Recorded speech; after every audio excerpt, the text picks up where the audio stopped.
जय श्री कृष्ण। प्रलोभनों पर विजय पाना। योगानंद जी कहते हैं, कभी कभी अच्छा बनना कठिन प्रतीत होता है, जबकि बुरा बनना आसान लगता है।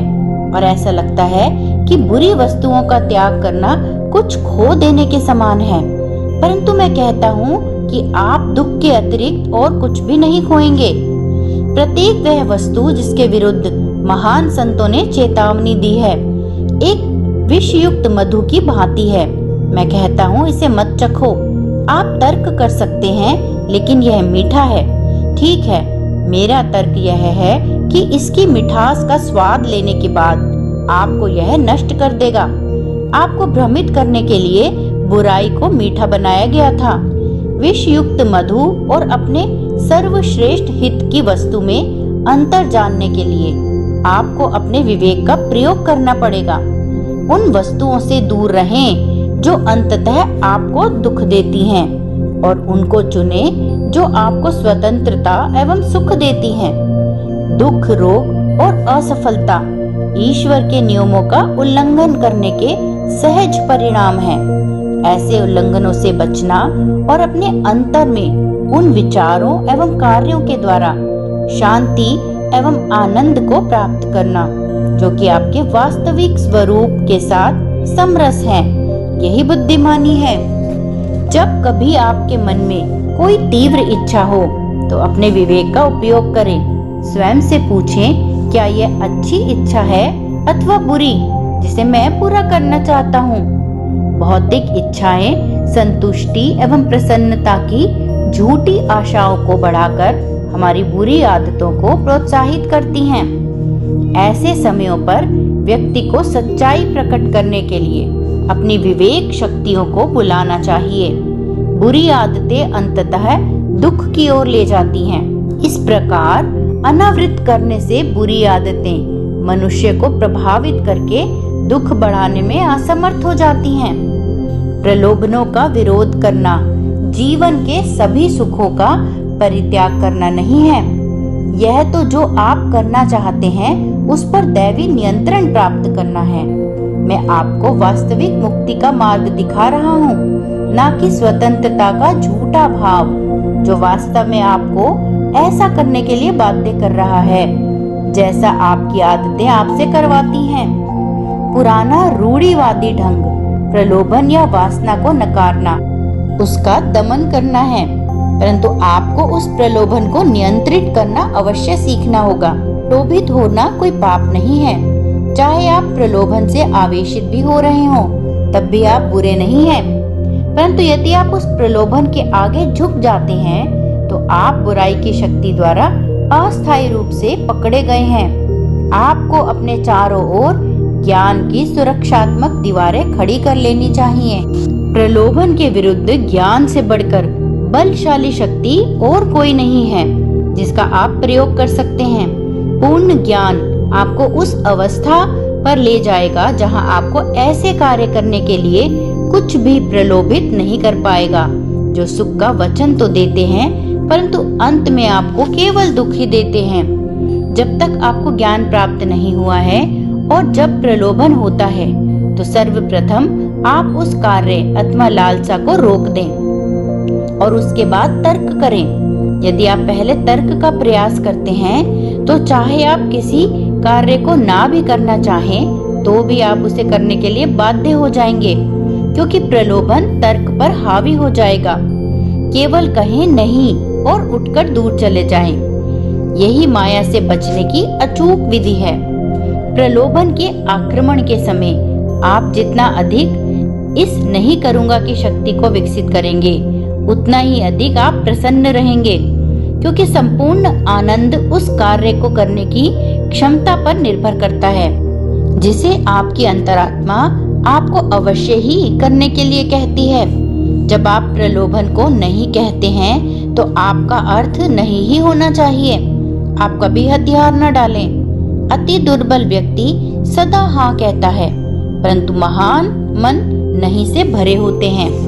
जब आपने यह दृढ़ निश्चय कर लिया है कि मैं धूम्रपान नहीं करूंगा, या मूर्खतापूर्ण नहीं खाऊंगा, या झूठ नहीं बोलूंगा अथवा किसी को धोखा नहीं दूंगा, तो इन अच्छी इच्छाओं में दृढ़ रहें, कमजोर न पड़ें। गलत परिवेश आपकी इच्छा शक्ति को दुर्बल बना देता है और गलत इच्छाओं को आमंत्रित करता है। चोरों के साथ रहने पर आप सोचने लगेंगे कि केवल यही जीवन है, परंतु दिव्य विभूतियों के साथ रहने से और ईश संपर्क हो जाने के पश्चात कोई भी अन्य इच्छाएं आपको प्रलोभित नहीं कर सकती। यदि आपकी कोई विशेष बुरी आदत या कार्मिक प्रवृत्ति है तो उनकी संगति में ना रहें जिनमें इस प्रकार की बुरी आदतें हैं। यदि आपकी लालची होने की प्रवृत्ति है तो उनकी संगत से बचें जो लालची हैं। यदि आप शराब पीने की इच्छा रखते हैं तो उनसे दूर रहें जो शराब पीते हैं। जो लोग आपकी बुरी आदतों को समर्थन देते हैं वे आपके मित्र नहीं हैं।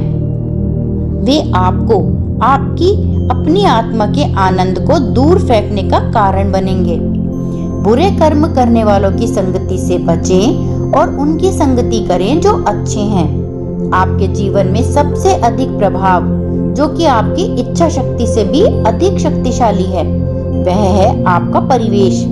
यदि आवश्यकता हो तो उसे बदल लें। परिवेश दो प्रकार के होते हैं जिनके प्रति आपको ध्यान पूर्वक सतर्क रहना चाहिए, बाह्य और आंतरिक। सबसे पहले अपने विचारों का निरीक्षण करें। आपके समस्त अनुभव आपके विचारों से रिस कर आते हैं। अपने विचारों की संगति से ही आप उठते या नीचे गिरते हैं। आपको दूसरे लोगों से लगातार स्पंदित होने वाले विचारों एवं सुझावों की अपेक्षा अधिक बल शक्तिशाली होना चाहिए। आपके वातावरण में प्रवेश करने वाले बुरे स्पंदनों पर विजय प्राप्त करने का यही तरीका है। ईश्वर का चिंतन अपने परिवेश के रूप में करें। ईश्वर के साथ एकात्म रहें और कुछ भी आपको हानि नहीं पहुंचा सकता। प्रत्येक कार्य का मानसिक प्रतिरूप होता है। हम अपनी शारीरिक शक्ति से कार्य करते हैं, परंतु उस कार्यकलाप का मूल स्रोत मन में होता है और वह मन रूपी कप्तान द्वारा निर्देशित होता है।